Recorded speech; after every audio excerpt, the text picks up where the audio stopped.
The first day of school can go one of two ways. It can either be an amazing day that you've been looking forward to for months because you get to see your friends again, or it could be the worst day ever. Most of the time, it was the worst day ever. Actually, every time. It was the worst day ever. But before you even got to school, you had to do back to school shopping. I know, I'm sorry. I hate that phrase too, but you had to do it. You'd see the commercials like, "Come to Target to do your back to school shopping. Do you need pencils, paper, crayons, chocolate, an air fryer, dog food? Whatever you need, we got it." And when you saw those back to school commercials for the first time, the depression instantly hit you. Your days of spending 18 hours playing video games and making plans with your friends that never actually happen are over, because now you have to head back to school. And then the night before the first day comes, and this is when you really start to feel it, because you got to make sure that on your first day, you're looking your best. You're thinking, finally, this will be the year I get a girlfriend. So you pick out your outfit for the next day like it's the most important decision you've ever made in your life. And honestly, it kinda is. You need to walk in there and make a statement. And when you finally land on something and you feel good about it, you lay it out and go to bed feeling like you've got the next day all handled. So you lay down, close your eyes, and bam!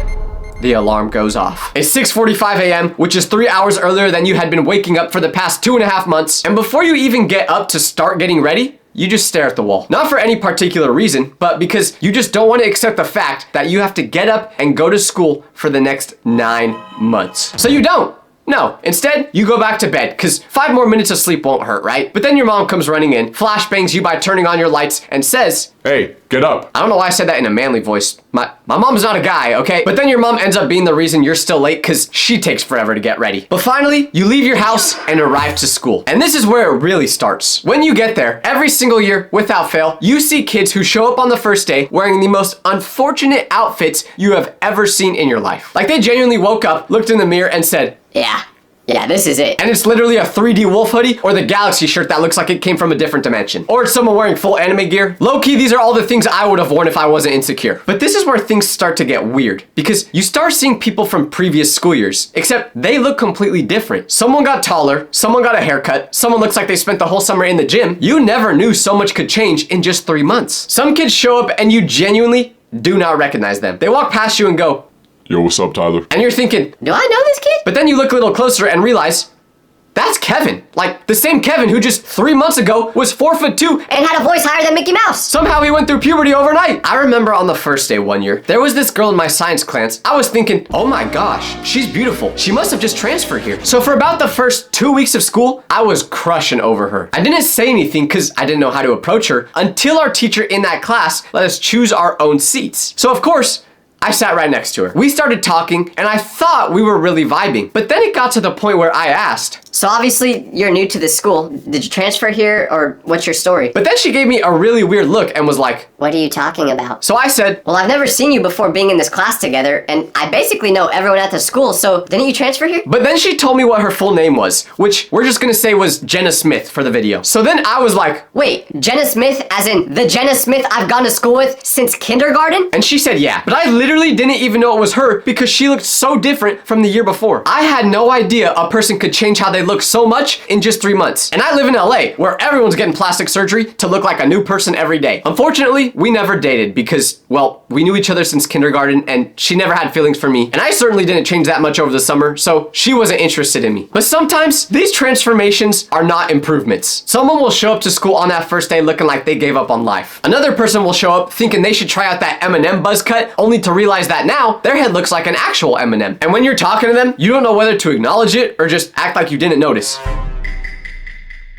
Yeah, just pretend you didn't notice. And while you're seeing all your friends and the people you call friends but will actually never see again once you leave school, the first thing you do when talking with each other is compare schedules. This is one of the most stressful moments of the entire day. Because if you have classes with your friends, this year will be amazing. But if you don't, you might just want to consider changing schools. Because not only is it just more fun to have classes with your friends to make it less boring, but it's also important. Because if you are in a class where you don't know anyone, how do you think group projects are gonna go? I'll tell you, they're gonna go horrible. Because one day, the teacher is going to say, All right, class, get into groups. and everyone is gonna go with their little cliques. Meanwhile, you just stand there looking like Stuart Little at the adoption center because no one wants to put you in their group. So you look around and realize there's only 2 other kids in the class who also don't have a group, and you're forced to work with them. You give them a chance thinking, hey, maybe these people will be my new friends. But it turns out one of the dudes in your group has a breath that smells like fish, and the other girl only goes to school once every 10 business days. So you're basically doing the whole group project by yourself. So when I say having classes with your friends is important, I mean it. Your fate is entirely dependent on whatever random algorithm the school used to make those schedules. You're standing there with your friends, and everyone pulls out their schedules at the same time. You start going through it class by class. Okay, first period, what do you guys have? I've got math. Yeah, me too. Mr. Henderson? No, Miss Milano. Okay, well, what about second period? I have English with Mrs. Rodriguez. Dang, I got history. Okay, that's fine. We still have third period. Actually, no, we don't, because there's no match for third period class. There's no match for fourth period, no match for fifth period, no match for sixth, seventh, eighth, ninth, 10th, 11th. And now you're starting to panic because you realize you have 0 classes with your friends. I don't know if I'm just reflecting on my school experience, but this was always how it went for me. I would literally never get classes with my friends. I don't know if my principal was just sitting there when making the schedules thinking, Oh man, Tyler's gonna hate this. I love it. but that was literally what it felt like. If I got one class with anyone in my friend group, I would be stoked because it was so uncommon for me. But then there's always that one kid in your friend group who somehow got the perfect schedule. They have classes with everyone, every single period. There was someone from the friend group, and you're just sitting there like, How? How did you manage this? Did you bribe someone? Did your parents call the school? meanwhile, you're over here stuck in classes with Beavis and Butthead. You wouldn't think it can get any worse than not having classes with your friends, but oh, trust me,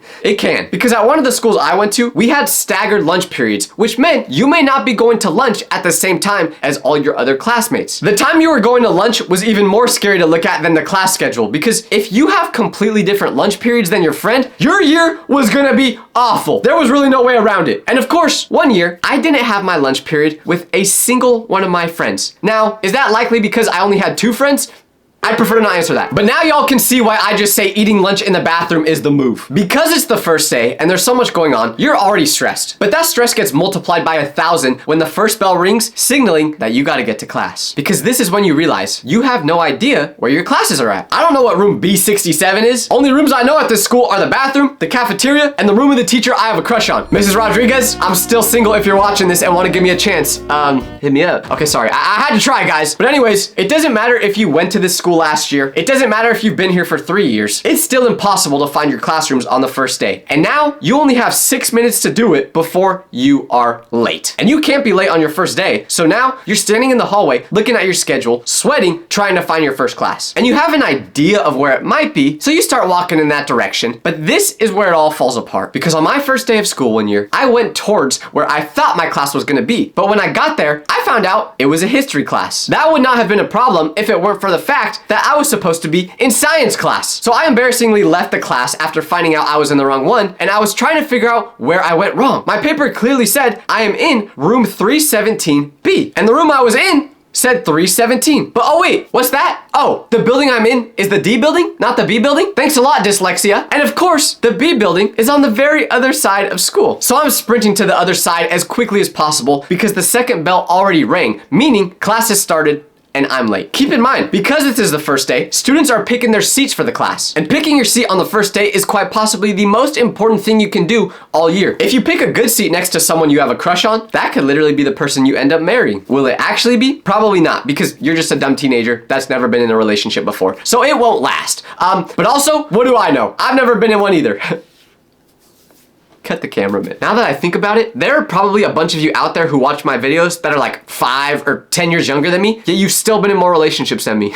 What am I doing? But anyways, I'm running around trying to find building B, but I just can't. I saw building A, I saw building C, but building B, it was almost as if it was invisible. So I wave the white flag and just go to the office and ask someone working in there, Hey, does anyone know where building B is? and they tell me that building B is just the second floor of building A. That would have been really nice to know earlier. So I sprint back over to building A, eventually finding my classroom. And I'm terrified to open that front door because I know what waits for me on the inside. At this point, I had to have been 10 minutes late by now. So everyone was already there. I open the door and like a pack of seagulls looking at a dude who dropped a fry on the ground, every student turns and stares at me. The teacher already knew my name because she just took attendance and I was the only one not there. And she just told me to sit down. Now, I don't know if everyone does this, but the part that I looked forward to the most on the first day, but was also the most terrified of, was when I went into every class and saw who was in it it with me. The first thing you do is check to see if anyone you know is in it. It doesn't even have to be your friends, just cool people at the school. If there's a lot of them in your class, amazing. The class will be great. If not, you know the next 9 months are about to be straight misery. And after you finish that check, you start scanning to see if any of the potential crushes you may have are in that class. This is very important because if you have someone that you have a crush on in your classes,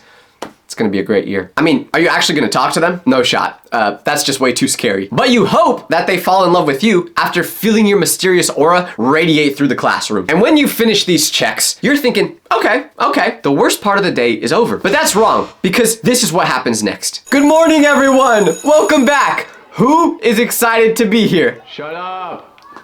Okay, well, before we get started, we have something very important I would like everyone to do. Icebreakers. Oh, come on. You gotta be kidding me. Why do teachers insist on doing icebreakers every year when the whole class hates doing them and no one actually takes them seriously? I have no clue, but you have to do them anyway. It's always something embarrassing. It'll be 2 truths and 1 lie, or share your favorite summer memory, or tell us why you smell so bad. Okay, maybe that last example was just a personal one. But anyways, you're forced to do these. And since you didn't actually do anything cool over the summer worth talking about, you just make something up. So when it's your turn to share, you say, I went to Tokyo. Oh, cool, Tyler. What was your favorite part? The rice? Little do they know, the closest I've ever been to Japan was going to Little Tokyo in Los Angeles. But I can't admit to the class that the most fun thing I actually did over the summer was climb the leaderboards in some Roblox games. And for some reason, there's always one kid who actually is excited to share what they did over the summer. Oh, I went to a summer camp and enjoyed some great food with some great friends. Shut up, Greg. You're not supposed to actually enjoy doing this. That ruins the whole point. And here's where it really starts to set in. The realization that this isn't just one class. It's not just one teacher. It's not just one icebreaker and one awkward moment and then you're done. It's every class back to back to back. And every single teacher has their own thing going on. Some of them are the enthusiastic type from earlier, some of them are quiet, some of them are strict, but all of them, every single one, have one thing in common on the first day: the syllabus. I don't know if this was just me because I hated reading, but I absolutely despised the syllabus. Every teacher, without fail, spends a massive chunk of the first class going over it. The part that is most annoying about it is you gotta have your parents sign it when you get home. But of course, you forget to show it to your parents, so you just end up forging their signature. For legal reasons, that was a joke. I've never done that before. But it's like the teachers don't realize we have 5 other classes we have to do this with. And it gets even more scary because when you actually start reading the syllabus, you realize this class is gonna be awful because it will outline all the big assignments for the year. And you're seeing that you have 15 essays in your English class, an exam every other day in math. And the only thing that actually catches your eye on the syllabus is the one day in science class where you get to dissect a frog. But even that sounds fun until you actually have to do it. And your friend, who is definitely gonna work at McDonald's one day, throws frog guts at you because he thinks it's funny.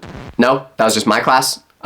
Okay. Anyways, by the 3rd period, you've already heard the same first day speech 3 times. You've been handed 3 syllabuses. You've done 3 icebreakers, making up lies like you only have 4 toes because one got bitten off by a bear when you were hiking in the wilderness. But a super depressing aspect of the first day is that when you actually arrive at school, your backpack weighs maybe 5 pounds. You could throw that thing like a football with how light it is. All you have is like 2 notebooks, a couple pens and pencils, and your LeBron Barbie doll. But when you go home from school that day, it weighs about 500 pounds because your teachers are giving you textbooks that weigh as much as me after I quit my New Year's resolutions. They say that you'll need to bring that textbook to school every day because you're gonna be using it very often in class. But newsflash, you never use the textbook, so don't even bother bringing it. And if you actually do have to end up using it, just say your dog ate it. And if you don't have a dog, I don't know, say your brother ate it or something. And even though your spirit is absolutely broken by this point and your will to live is diminishing by the second, the one thing you're telling yourself is, Okay, let's just make it to lunch. everything will get better at lunch, right? Right? The first day of lunch is great because you get to relax for a second and catch up with all your friends that you haven't seen over the summer. That's not true actually, because right when lunch starts and you get to the tables, you have to make a decision. Where do you sit? This sounds simple, but it's not, because you don't know where any of your friends are yet. You walk in and scan the room, the entire room, just looking for a familiar face. You're starting to panic because tables are filling up fast and you don't want to be the dude that sits by himself on the first day. Or in my case, sit in the bathroom. Like on my first day one year, I couldn't find my friends right away and I started to panic because everyone else sat down and I was just sitting there looking dumb like the one kid who had no friends to sit with. So I'm just thinking, how the heck did everyone figure this out already? We were just in class with these people 30 seconds ago. Did they all just coordinate this before school even started? And after about 3 minutes of looking, I couldn't find my friend group. And because I was embarrassed to stay out there any longer, I just went to my car to eat. I did end up getting in trouble for going to the parking lot during school, but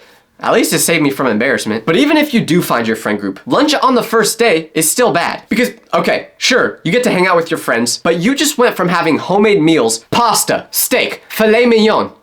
Actually, I think that's just another version of steak. But anyways, when the first day of school starts, all that goes away. You go from eating 5-star meals made from your mom to prison food. Well, unless your mom can't cook, then you're basically eating prison food at home too. I'm gonna whisper this part because my mom is in the other room, but she's not very good at cooking either. I'm sorry, Mom. I love you, but it's time to put the crock pot down. But when you get to lunch on your first day, the lunch lady hands you a tray. And on that tray is this. A collection of items that are technically classified as food, but are somehow none of the things you expected them to be. The pizza don't look like pizza. It's got bread made out of cardboard. Or maybe you're getting served chicken, which doesn't sound too bad until you put the chicken up next to your ear and realize you can still hear it saying, cock-a-doodle-doo! The rice looks like it's been sitting under a heat lamp since last Thursday. And this is the moment where you just look up to the sky and go, Jesus, I know you hear me right now. Please don't let this food kill me. And on the first day, there's always two types of teachers. Either the one who, like a normal human being that isn't evil, decides to not give you homework because being back to school in general is enough trauma. Or you have the teacher that gives you homework on the first day. When a teacher does that, you already know this class is going to be horrible. A teacher giving homework on the first day genuinely should not even be legal. Think about it. You just spent the whole summer not using your brain on anything other than cranking 90s in Fortnite. And now you're expected to do math problems? How do you expect me to even solve these? You ain't even taught us anything this year yet. You are literally just giving us this homework to be performative. Like, you know there's no actual reason to give it. Genuinely, the only thing worse than this is when on your first day, the teacher announces there will be a test at the end of the week. I'm gonna start a petition to get these teachers fired. I don't know how this would work, but we have to try. I ain't even in school anymore, and I'm still passionate about making sure teachers stop doing this. But there is nothing more scary than going to class to see whether your teacher is cool or not. It changes how the whole school year will go, because you're gonna be at this place for 7 hours a day, 5 days a week. So you really don't want to have a horrible teacher. Now that I think about it, we're basically going to school the same amount of time as people go to jobs. We should be getting paid for this. But you know that saying that goes, all bad things come to an end? Well, that's the same with school, because after what feels like the longest day in the history of the world, the final bell rings. And you walk out of that building and the sun is still shining because it's August and the sun doesn't go down until 8 p.m. And you just stand there for a second. Like, you're relieved that you survived, but at the same time, you're thinking,